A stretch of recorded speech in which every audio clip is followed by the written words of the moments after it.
Hey, welcome to today's video. Today we're going to be doing a lasagna which involves a bolognese sauce or a ragu. It's quite a quick video this, so we've got to make a bechamel and we've got to fry our meat. There's a little bit of chopping involved and grating beforehand, but the end result is beautiful, trust me. So we're going to jump straight in. Actually, I'll tell you what I've got first. So I'm going to make the ragu first, the bolognese sauce. So the way I do mine is, it's supposed to be half pork and half beef mince, which you can buy in the shop, but they're sold out, so I've just got beef mince, 500 grams. A load of fine grated cheddar, again, should be parmesan. As of these times, I don't have it. 3 cloves of garlic, and I've left mine quite chunky, I've just chopped it down quite chunky. A teaspoon of dried oregano.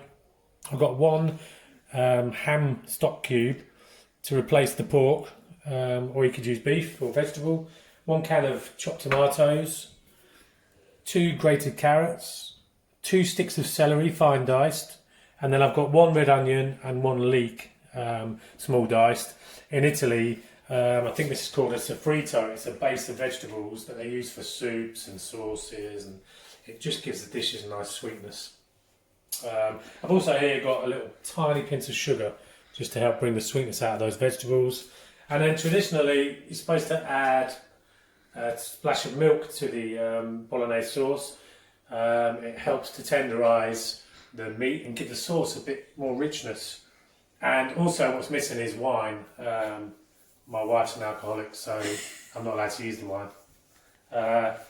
So I'm going to jump straight into it, and we're going to go into our pan. I mean, I had my pan on getting hot, because in my opinion, a lot of people say put the meat in there when the pan's searing hot. But actually, in my opinion, the frying comes later, so use this time to break down the meat, and I'll show you how to do that. So get your meat in there, and get it on a full gas. Straight away, I'm in with a whisk. I mean, you shouldn't use metal whisks in a non-stick pan, but it's my pan, so I will. So just want to start breaking that meat up now, and this will give you a finer sauce. So when you make your lasagna, you'll be able to get more layers because it's not so chunky. And that, because if it's chunky, imagine a big rock, you can't get as many layers in between. If it's fine and thin, you can get 7 layers. And apparently, I used to work with an old, not an old, well, she is old now, but when I was young, I used to work at Woburn Abbey, and there was a woman there called Jerry, and she was a little Italian lady, and she told me that a traditional lasagna must have 7 layers. I'm guessing that's the minimum, so the more the better, I'm guessing. Obviously it depends on the size of your dish. So I always try and do 7 layers of pasta. It is much nicer, you will see. Anyway, I'm going to let this cook down, and I'm going to keep prodding away at this meat to break up all those lumps. It will come down and it will break up. So I'm going to let this cook down. As you can see, the meat's starting to brown now. You hear it sizzling, and you see these big lumps. You just want to press them with the whisk and just sort of dab in like this. As you can see, it's getting smaller and finer. But there's a lot of liquid in there still, so we need to get rid of that liquid. So we're going to keep going. So as you can see, I've been cooking this down, and it's started to fry. And I've been frying it for a little while now. I don't know if that's going to zoom in, but it's starting to pop. And I've been stirring it continuously, scratching the bottom, getting that marmite off, getting all that natural sugars off. So I've really scorched and toasted this meat, and that is going to intensify the flavour of your ragu. So from there, I'm going to go in with my stock cube, just crumble that in there, and I'm not going to go in with any salt yet until later. I'm going to go in, you can hear it popping. When it gets to that stage, you're ready to go in, because the sauce and the tomatoes and the wine, if you put it in, will rehydrate it. You just get such a concentrated flavour from the beef and the pork. And I'm going to go in with my onion and celery. And you want to sweat this down in there. Sofrito, sorry. You want to sweat this down in there without any colour. I mean, a lot of people take the meat out and then fry the veg and then add it back, but this is for us at home, so I'm trying to make it as quick as possible. Whoa! The bechamel. So, I mean, it looks good already. So what you want to do is sweat that down until it all softens. But I'm going to crack on. So into there also I'm going to put my garlic.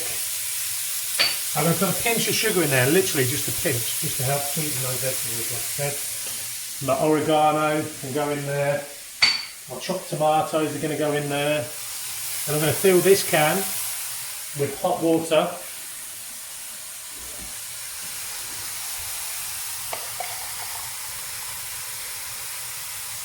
And that's going to go in there.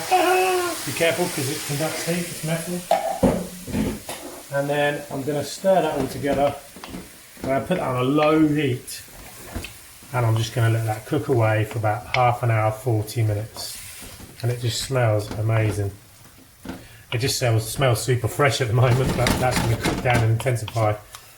There's one more thing I forgot. They say put the milk in there, so I'm going in with half a pint of milk. And let that cook down for about half an hour, 40 minutes, and then we're going to layer up the lasagna. So I've been cooking this down now for about half an hour, 40 minutes, and it's turned to a nice, thick, lovely unctuous sauce. So we're going to start layering the lasagna. You can wait for this to go cold, but I prefer doing it hot, because then it sort of softens the lasagna, doesn't take as long to cook.